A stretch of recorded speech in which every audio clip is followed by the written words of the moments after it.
శ్రీ విష్ణు సహస్రనామ స్తోత్రం 30వ శ్లోకం.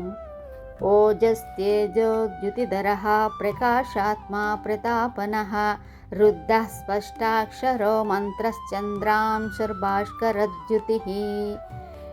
ఓజస్సు.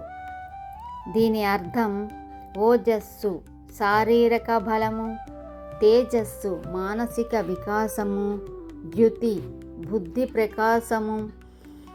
బుద్ధి ప్రకాశములలో తానై ఉండువాడు, ప్రకాశ స్వరూపమైన ఆత్మ కలవాడు, సూర్యాగ్నుల రూపమున వెలుతురు, జీవులలో ఉష్ణమును కలిగించువాడు, ధర్మజ్ఞాన వైరాగ్యములకు నిలయమైనవాడు, భూ అనే దివ్యాక్షరము ద్వారా సూచించేవాడు,